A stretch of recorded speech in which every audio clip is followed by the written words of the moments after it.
السلام عليكم ورحمة الله وبركاته. أعوذ بالله من الشيطان الرجيم. بسم الله الرحمن الرحيم. الحمد لله رب العالمين. الصلاة والسلام على سيدنا محمد وعلى آله وصحبه أجمعين. أما بعد. ഇന്ന് നമുക്ക് സൂറത്ത് ഖുറൈശ് പാരായണം ചെയ്തു പഠിക്കാം. പാരായണ പഠനം ആരംഭിക്കുന്നതിന് മുമ്പ് അതിലടങ്ങിയ ആശയം ഒന്ന് വളരെ ചെറുതായി വിവരിക്കാം. സൂറത്ത് ഖുറൈശ് മക്കയിലെ ഖുറൈശികളെക്കുറിച്ച് പറയുന്ന ഒരു സൂറത്താണ് ഈ സൂറത്ത്. അറബികൾക്കിടയിൽ വളരെയേറെ സ്ഥാനമുള്ളവരും കഅബയെ പരിപാലിക്കുന്നവരും ഖുറൈശികളായിരുന്നു. അങ്ങനെയൊക്കെയാണെങ്കിലും ജീവിതമാർഗത്തിന് അവർക്ക് മറ്റുള്ളവരെ ആശ്രയിക്കേണ്ടി വന്നു. കല്ലും മണ്ണും മലയും നിറഞ്ഞ ഭൂപ്രദേശമായിരുന്ന മക്ക മാസങ്ങളോളം കൂട്ടം കൂട്ടമായി യമൻ, ഷാം തുടങ്ങിയ രാജ്യങ്ങളിലൊക്കെ പോയി അവരുടെ കച്ചവട സാധനങ്ങൾ അവിടെ വിറ്റു അവർക്ക് വേണ്ട സാധനങ്ങൾ വാങ്ങി വന്ന് അവരുടെ ജീവിതം മുന്നോട്ട് കൊണ്ടുപോകുന്നവരായിരുന്നു. അവരുടെ കച്ചവട യാത്രയിൽ കൊള്ളയും കൊലയും പിടിച്ചുപറിയും അക്രമങ്ങളൊക്കെ ഉണ്ടാകാറുണ്ടെങ്കിലും ഖുറൈശികൾക്ക് എല്ലായിടത്തും പ്രത്യേക സ്ഥാനമാണ്. മക്കയിലെത്തിയാലോ കഅബത്തിന് ചാരെ അവരെ ആരും ആക്രമിക്കുകയോ ഉപദ്രവിക്കുകയോ ഒന്നും ചെയ്യാറില്ല. പണ്ടുകാലം മുതലേ അങ്ങനെയാണ്. ഇങ്ങനെയുള്ള ധാരാളം നേട്ടങ്ങൾ അല്ലാഹു സുബ്ഹാനഹു വ തആല അവർക്ക് ചെയ്തു കൊടുത്തു.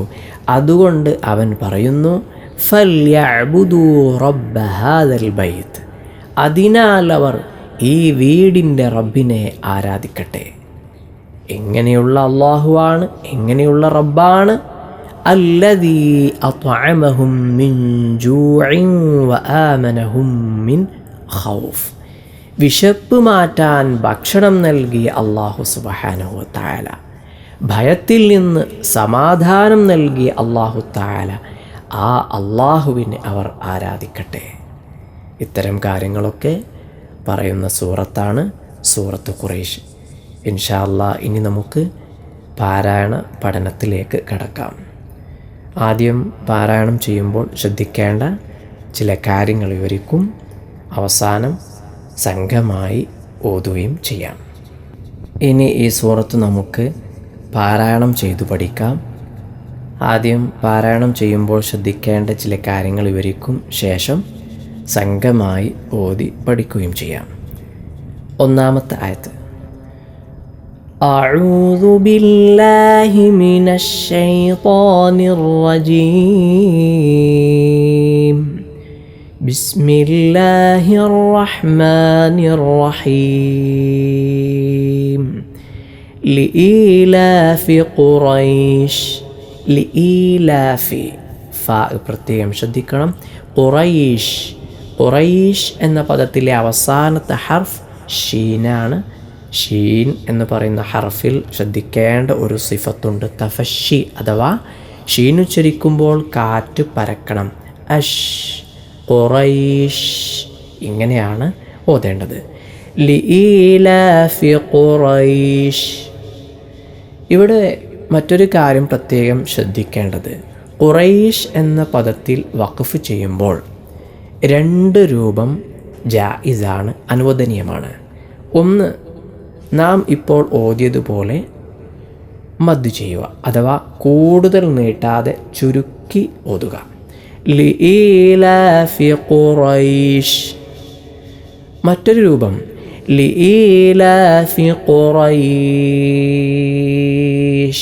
ഇങ്ങനെ നാം സാധാരണ ഓതുന്നതുപോലെ നന്നായി നീട്ടി ഓതുക. ഈ രണ്ട് രൂപവും അനുവദനീയമാണ്, ജായിസാണ്.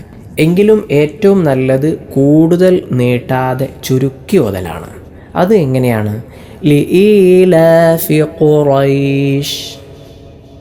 അതായത് ഇവിടെ സുക്കൂനുള്ള യാ ആണ്. ഖുറൈശ് എന്ന പദത്തിൽ യാഇന് സുക്കൂനും തൊട്ടു മുമ്പ് ഫത്ഹുമാണ്. ഈ മദ്ദിന് മദ്ദുല്ലീൻ എന്നാണ് പറയുക. വാവോ യാവോ സാക്കിനും അതിന് തൊട്ടു മുമ്പ് ഫത്ഹും വന്നാൽ അവിടെ വഖഫ് ചെയ്യുമ്പോൾ നീട്ടുന്ന ആ മദ്ദിൻ്റെ പേര് മദ്ദുല്ലീൻ എന്നാണ്. ഈ സൂറത്തിലെ എല്ലാ ആയത്തുകളുടെയും അവസാനത്തിൽ ഈ രൂപത്തിലുള്ള മദ്ദാണ് വന്നിരിക്കുന്നത്. ഖുറൈശ്, ഇവിടെ യാഇന് സുക്കൂൻ, അതിന് തൊട്ടുമ്പ് ഫത്ഹാണ്.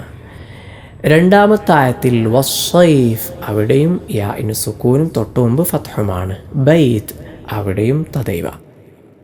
നാലാമത്തെ ആയത്തിൽ മിൻ ഖൗഫ്, ഖൗഫ് എന്ന പദത്തിൽ വാവാണ്, വാവിന് സുക്കൂനും തൊട്ടുമുമ്പ് ഫത്ഹും. അതിനാൽ ഈ 4 ആയത്തുകൾ അഥവാ സൂറത്ത് ഖുറൈശിലെ എല്ലാ ആയത്തുകളുടെയും ഈ അവസാനത്തിൽ വഖഫ് ചെയ്യുമ്പോൾ നീട്ടിയും ഓതാം, കൂടുതൽ നീട്ടാതെ ചുരുക്കി മദ് ഖസ്ർ എന്ന് പറയും, അങ്ങനെയും ഓതാം. ഏറ്റവും നല്ലത് ചുരുക്കി നീട്ടലാണ്. കൂടുതൽ നീട്ടി അഥവാ ലീലാഫി ഖുറൈശ് ഇങ്ങനെ ഓതുന്നത് തെറ്റോ മോശമോ ഒന്നുമല്ല. എങ്കിലും ഏറ്റവും നല്ലത് ലീലാഫി ഖുറൈശ് ഇങ്ങനെ ചുരുക്കി ഓതലാണ്. രണ്ടാമത്തെ ആയത്ത് ഈലാഫിഹിം റിഹ്ലതശ്ശിതാഇ വസ്സൈഫ്. ഈലാഫിഹിം എന്ന പദം ശ്രദ്ധിച്ചു നോക്കൂ. ഇലാഫിഹിം എന്നാണ് എഴുത്തിൽ അഥവാ റസ്മിൽ വന്നിരിക്കുന്നത്. എങ്കിലും അവിടെ ഓതേണ്ടതും നാം സാധാരണ ഓതാറുള്ളതും ഈലാഫിഹിം എന്നാണ്.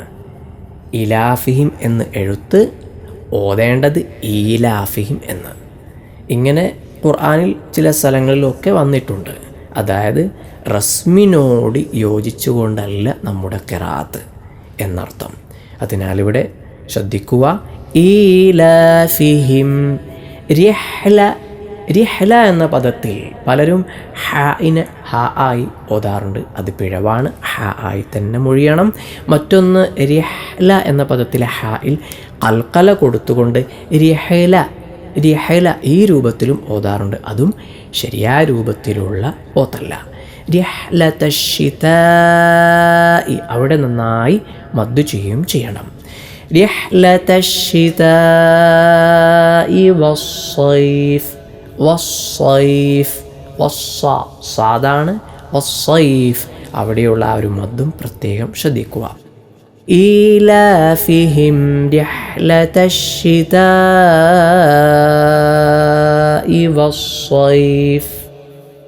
അടുത്തായത് ഫൽയഅ്ബുദൂ റബ്ബ ഹാദൽ ബൈത്ത്. ഫൽയഅ്ബുദൂ, ഐൻ പ്രത്യേകം ശ്രദ്ധിക്കണം. റബ്ബ ഹാദൽ, ഹാ പ്രത്യേകം ശ്രദ്ധിക്കേണ്ടതാണ്. ഹാദൽ ബൈത്ത് അവിടെ അവസാനത്തെ ആ മദ് അഥവാ മദ്ദുല്ലീൻ ആ ഒരു കാര്യം പ്രത്യേകം ശ്രദ്ധിക്കുക. ഫൽയഅ്ബുദൂ റബ്ബ ഹാദൽ ബൈത്ത്. അവസാനത്തെ ആയത്ത് അല്ലദീ അത്അമഹും മിൻ ജൂഇൻ വആമനഹും മിൻ ഖൗഫ്. അല്ലദീ, ദാലായി പോകാൻ പാടില്ല. മറ്റൊന്ന് അല്ലദീ, നന്നായി മദ്ദു ചെയ്യണം. അത്അമഹും, അത്അമഹും ഈ ഒരു പദം പ്രത്യേകം ശ്രദ്ധിക്കണം. ആണ്. അത്അമഹും ഐൻ പ്രത്യേകം ശ്രദ്ധിക്കണം. അത്അമഹും അവിടെ ഉന്നത്ത് വന്നു. മിൻജു അവിടെയും ഉന്നത്ത് വന്നു. ജൂഇൻ അവിടെയും ഉന്നത്ത് വന്നു. വആമനഹും മിൻ അവിടെയും ഉന്നത്ത് വന്നു. അതുകൊണ്ട് പ്രത്യേകം ശ്രദ്ധിക്കണം. ഒരുപാട് ഉന്നത്തുകൾ അടുത്തടുത്ത് വന്നിട്ടുണ്ട്. എന്നാൽ അവസാനം മിൻ ഖൗഫ് അവിടെ മണിക്കാനും പാടില്ല. ഉന്നത്ത് ചെയ്യാതെ വെളിവാക്കിയുമാണ് ഓതേണ്ടത്.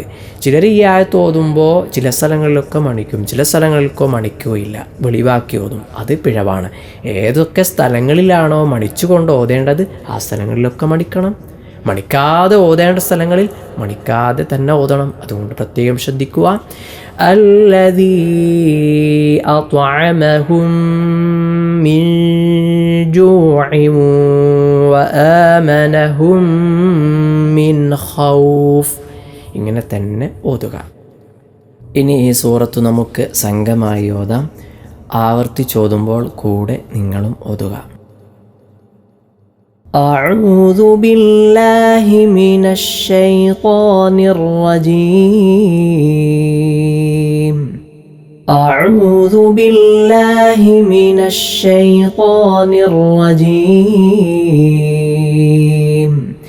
بسم الله الرحمن الرحيم. بسم الله الرحمن الرحيم. لإيلاف قريش.